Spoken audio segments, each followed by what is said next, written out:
కక్ష తీర్చుకునే వైపుగా అంటే రేవంత్ రెడ్డి 10 ఏళ్ల కింద ఈ టీఆర్ఎస్ ప్రభుత్వం ఆయన అరెస్ట్ చేసింది, ఆయనకేమో రెడ్ హ్యాండెడ్గా ఎవిడెన్స్ ఉంది కాబట్టి ఆయన ఇప్పుడు అరెస్ట్ అయ్యాడు, ఓటుకు నోటు కేసులో జైల్లో పోయాడు, చాలా రోజులు జైల్లో ఉన్నాడు, బయటకు వచ్చాడు.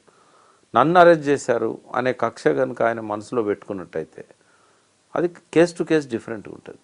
కేటీఆర్ అట్లా మీకు రెడ్ హ్యాండెడ్గా దొరికిండు అనుకోండి, అరెస్ట్ చేసుకోవచ్చు, ఎవరు వద్దంటున్నారు. బట్ ఇందులో అటువంటి ఇది కనబడతలేదు. హెచ్ఎండిఏ అనేది ఒక ఏజెన్సీ, ఆయన senior IAS officer Arvind Kumar ఆయన నోట్ రాశాడు, ఆ నోట్ చూసి నేను సంతకం పెట్టాను, నాకు ఆ పవర్స్ ఉన్నాయి అని ఆయన అంటున్నాడు. పవర్స్ ఉన్నాయా లేవా అనేది విచారణ అయితే జరగాలి. పవర్స్ లేకున్నా ఆయనే పెద్ద అమౌంట్ కదా, అంత అమౌంట్ ఆయన రిలీజ్ చేశాడు అని అంటే తప్పు అవుతుంది. ఆయన ప్రెస్ మీట్ నేను ఫాలో అయినాను, ఆయన చెప్పింది చాలా నీట్గా ఉన్నది. నాకు ఆ పవర్స్ ఉన్నాయి, క్యాబినెట్ నిర్ణయం అక్కర్లేదు, అటానమస్ కాబట్టి చైర్మన్గా సీఎం గారు ఉంటారు, వైస్ చైర్మన్కే ఈ పవర్స్ ఉంటాయి. అదేమీ మాటపూర్వకంగా జరగలేదు, రాతపూర్వకంగా జరిగింది. అరవింద్ గారు నోట్ పెట్టారు, ఆయన ప్రిన్సిపల్ సెక్రటరీ, ఆయన నోట్ పెట్టాడు, నేను కన్సిడర్ చేశాను. ఒక హైదరాబాద్ యొక్క కీర్తి ప్రతిష్టలు పెంచడానికి చేసిందే అది, కాబట్టి నేనేం తప్పు చేయలేదు. రెండో దానిలో కరప్షన్కి అవకాశం లేదు. ఆ డబ్బు ఏమో మా ఇంటికి వచ్చింది కాదు, మేము సంతకం పెట్టడం వల్ల అధికార దుర్వినియోగం ఏం జరగలేదు, అవినీతి కూడా అక్కడ ఆస్కారం లేదు అని చెప్పి ఆయన ఎక్స్ప్లెనేషన్ ఇచ్చుకున్నాడు. గవర్నర్ గారు దాని మీద ఏదైతే ఇప్పటిదాకా ఉన్న సాక్ష్యాధారాలు ఉన్నాయో, గవర్నమెంట్ ఏదైతే నోటు పెట్టిందో పరిశీలించిన తర్వాత చట్ట ప్రకారం నిబంధనలు కనుక పర్మిట్ చేసినట్టయితే అరెస్ట్ చేయడానికి ఆయన ఆదేశాలు ఇస్తాడు. బట్ నాకు అనిపిస్తుంది ఏంటంటే ఇదంతా ఒక పబ్లిసిటీ స్టంటే తప్ప ఆయన అరెస్ట్ అయ్యేది ఉండదు, వీళ్ళు అరెస్ట్ చేసేది ఉండదు. ఒకవేళ అట్లా ప్రతి డిసిషన్ను క్వశ్చన్ చేసి అరెస్ట్ చేయాలంటే 100 కేసులు పెట్టవచ్చు. అట్లా ఏ ప్రభుత్వం చేయదు, ఏ ప్రతిపక్ష పార్టీ చేయదు.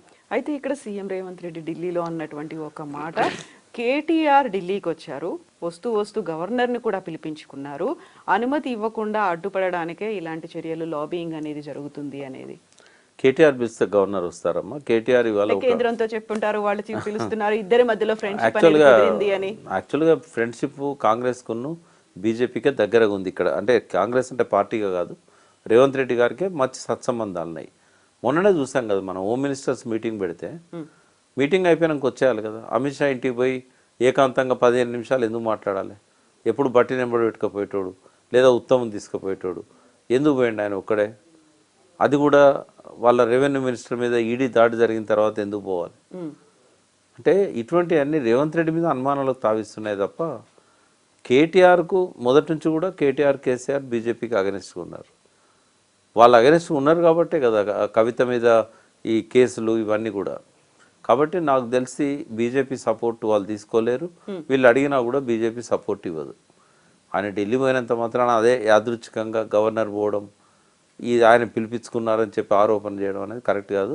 ఒక రాజ్యాంగ స్థానంలో ఉన్న ఒక గొప్ప వ్యక్తి, ప్రథమ పౌరుడు గవర్నర్ మనకు, అటువంటి వ్యక్తి మీద ఇటువంటి ఆరోపణలు చేయడం కూడా అది సీఎంకే కాదు, ఆ పార్టీ నాయకులకు కూడా మంచిది కాదు. అది ఆయన అవమానించడమే కదా. అది ఈయన పోయి పిలిపిస్తే ఆయన పోయిందంటే అది ఆయన మీద బురదలడం కదా, తప్పదు. అట్లాంటి మాటలు మాట్లాడకూడదు. రెండవది, కేటీఆర్ ఒకవేళ ఫేస్ చేయడానికి సిద్ధంగా ఉన్నా అని ప్రకటించాడు. ఈవెన్ జైలు పోతే ఏం చేస్తానంటే వ్యాయామం చేస్తా, యోగా చేసుకుంటా. They are well prepared. ఒకటే రాజకీయంగా ఏదన్నా ఒక పదవిలో ఉన్నాము అని అంటే ఏ రోజైనా చెరసాల తప్పదు అని అనుకోవాల్సిందే. కాబట్టి వాళ్ళు మెంటల్గా ప్రిపేర్ అయి ఉన్నారు, ఏం జరిగినా జరగవచ్చు. కాబట్టి ఇవన్నీ ఏంటంటే పబ్లిక్లో ఒక సెన్సేషన్ క్రియేట్ చేయడానికి పనికొస్తాయి, మీడియా అటెన్షన్ తీసుకోవడానికి పనికొస్తాయి తప్ప నిజంగా నాకు తెలిసి అయితే అరెస్ట్ చేయడం జరగదు, అరెస్ట్ చేయాలనే తలంపు కూడా ఉండదు. కేటీఆర్ కూడా ఒక మాట అన్నారు, అమృత్ స్కీమ్కి సంబంధించి స్కామ్ జరిగింది, జార్ఖండ్లో హేమంత్ సోరెన్ ఎలా అయితే అరెస్ట్ అయ్యారో అలా రేవంత్ రెడ్డి కూడా అరెస్ట్ అవుతారు అనే మాట. అంటే స్కాములు జరుగుతాయి. ఒకటి, స్కాములు జరిగినప్పుడు ఆధారాలు దొరకడం కష్టం. చాలా మెచ్యూర్డ్ ఉంటారు ఈ విషయంలో. ఐఏఎస్ ఆఫీసర్స్ని అడుగుతారు, ఇది చేస్తే మనకేమన్నా ఇబ్బంది అవుతుందా, ఇదేమన్నా ఇల్లీగలా, దీన్ని దొరకకుండా చేయాలంటే కూడా ఏం చేయాలనేది కూడా వాళ్ళే చెప్తారు. లూప్ హోల్స్ కూడా ఉంటాయి. సోరెన్ ఏంటంటే బీజేపీకి అక్కడ హోల్డ్ కావాలి, ఎలక్షన్స్ వచ్చినాయి జార్ఖండ్, దాన్ని దృష్టిలో పెట్టుకొని ఆయన మీద అరెస్ట్ అనేది జరిగింది. స్కామ్ ఉన్నదా లేదా తర్వాత విషయం. అక్కడ బీజేపీని బలోపేతం చేసే క్రమంలో తీసుకున్న డిసిషన్ అది. ఒకవేళ ఇక్కడ స్కామ్ ఉన్నా కూడా ఇమ్మీడియట్గా రేవంత్ రెడ్డికి వచ్చిన ప్రమాదం ఏం లేదు. ఆ స్కామ్ పెట్టి వెంటనే అరెస్ట్ చేయడం కానీ ఇట్లాంటిది కానీ ఏమీ జరగదు. ఎందుకంటే అంత దూరం కాలే వాళ్ళ సంబంధాలు. నేను ఇంకొక కోణం చెప్తాను. ఇవాళ కాంగ్రెస్కు భౌతికంగానే దగ్గరగా ఉన్నాడు రేవంత్ రెడ్డి, మానసికంగా చంద్రబాబు నాయుడు దగ్గరగా ఉన్నాడు. చాలాసార్లు చెప్పాను నేను. ఐజాన్ టుడే కూడా అదే పరిస్థితి. చంద్రబాబు తనకు బాగున్నాడు కాబట్టే బీజేపీ వాళ్ళ ప్రభుత్వం కేంద్రంలో ఉందంటే చంద్రబాబు దయ వల్ల ఉంది. కాబట్టి రేవంత్ రెడ్డికి చంద్రబాబుకు సత్సంబంధాలు ఉన్నంతకాలం చంద్రబాబు రేవంత్ రెడ్డి నిలబెట్టడానికి ప్రయత్నం చేస్తాడు, ఏ స్థాయికైనా వెళ్తాడు. ఆయన కంటే లాయల్ వ్యక్తి తెలంగాణ తెలుగుదేశంలో ఎవరు లేరు ఆయనకి. రేపు ఒకవేళ కాంగ్రెస్లో రేవంత్కు ముప్పు వస్తే ఆ కూటమికి నాయకత్వం వహించబోయే వ్యక్తి రేవంత్ రెడ్డి.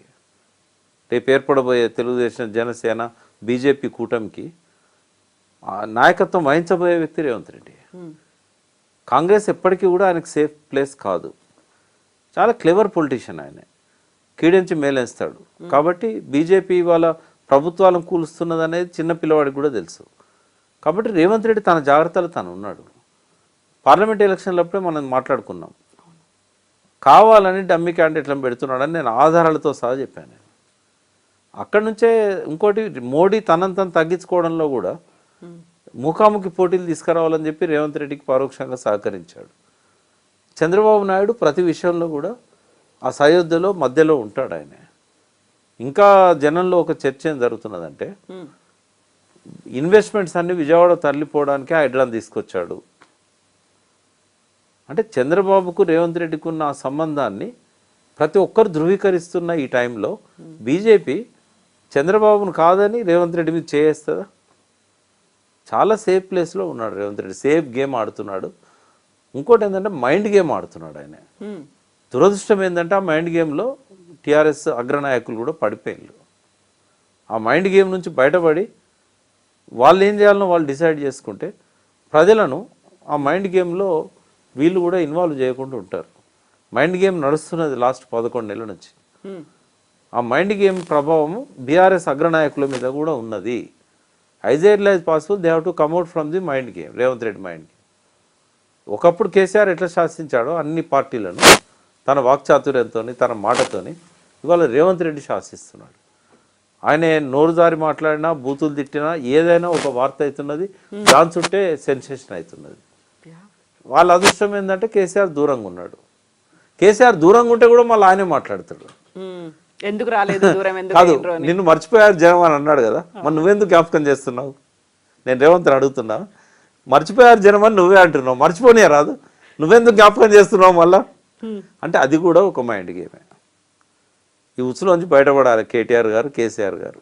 అయితే ఇప్పుడు మరీ సడన్ గా వినిపించింది ఫోన్ ట్యాపింగ్ కేసుకి సంబంధించి. మొన్నటి దాకా పోలీసులు లేకుంటే పోలీసు ఉన్నతాధికారులు వీళ్ళందరిది వస్తే ఇప్పుడు చిరుమర్తి లింగయ్యకు నోటీసులు ఇచ్చారు పోలీసుల ముందు విచారణకు హాజరవ్వమని. దీంతో పాటుగా బీఆర్ఎస్ చెందిన 4 మాజీ ఎమ్మెల్యేలకు కూడా నోటీసులు ఇచ్చారు అని.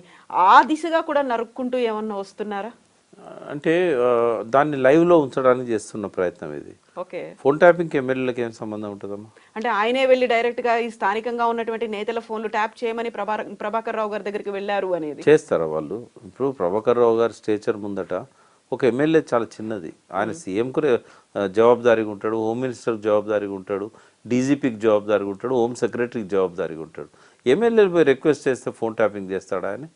అంటే ఏదో చెప్పి వాళ్ళను కొంతకాలం పాటు ఇది లైవ్లో ఉంచడానికి జరుగుతున్నదే. మరి ఇంతమంది తీసుకొచ్చినప్పుడు ప్రభాకర్ రావుని తీసుకురాలేకపోయారు? ఇంటర్పోల్ పోయి ఆయన తీసుకురావచ్చు కదా. ఈ 5 ఏళ్ళు ఇట్లా కాలం గడుపుతారు, తర్వాత ఆ కేసు అంతే అవుతుంది. ఏముంటుంది, ఆయన వచ్చేదాకానైతే ఆ కేసు ముందు పోదు కదా, అప్పటిదాకా లైవ్లో పెట్టాలి కదా. ఇది మైండ్ గేమ్లో ఇది కూడా ఒక పార్ట్. ఇప్పుడు బాంబులు అన్నారు, బాంబులు అనగానే మనకు కాళేశ్వరం గుర్తొచ్చింది, విద్యుత్ కొనుగోళ్లు అనేవి గుర్తొచ్చాయి, ధరణి గుర్తొచ్చింది, ఫోన్ ట్యాపింగ్ గుర్తొచ్చింది, ఆ తర్వాత వచ్చినటువంటి ఫార్ములా ఈ రేసింగ్ అనేది గుర్తొచ్చింది. ఇవన్నీ కూడా ఇలా లైవ్లో ఉంటాయి తప్ప దీనికి సంబంధించి చర్యలు, బాంబులు, కేసులు, అరెస్టులు ఏమీ ఉండవా? ఒకవేళ సీరియస్గా రేవంత్ రెడ్డి అరెస్ట్ చేయాలని అనుకుంటే డెఫినెట్గా ఆయన ప్రయత్నాలు మొదలు పెడతాడు, గవర్నర్తో కూడా పర్మిషన్ తీసుకుంటాడు, అరెస్ట్ చేస్తాడు. ఆయన ఎవరు ఆపలేరు. ఏదో చిన్న గడ్డి కేసులో లాలూ ప్రసాద్ని ఎన్ని సంవత్సరాలు జైల్లో పెట్టారు. బట్ ఆ కక్షపూరిత రాజకీయాలు అయితే తెలంగాణలో లేవు. దానికి రేవంత్ రెడ్డి కూడా ఆ కక్ష రాజకీయాలను చేస్తాడని ఎందుకంటే ఆయన ఒక అరుదైన అవకాశం ఆయనకు వచ్చింది.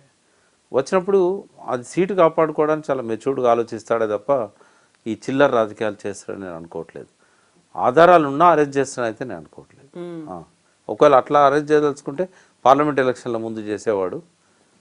ఇంకా స్వీపింగ్ ఆయనకు 8 సీట్ల బదులు 14 వచ్చేటి.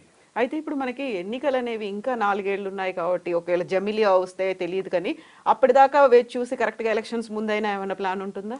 ఇవన్నీ ఒకటి ఏంటంటే తన వైఫల్యాలను ప్రజల దృష్టి నుంచి పక్కదారి పట్టి డైవర్షన్ పాలిటిక్స్ అనేది మనకు రెగ్యులర్గా వినబడుతున్న మాట. హరీష్ రావు గారు అయితే రోజు మాట్లాడతాడు. అంటే ఈ డైవర్షన్ పాలిటిక్స్లో ఇవన్నీ భాగం.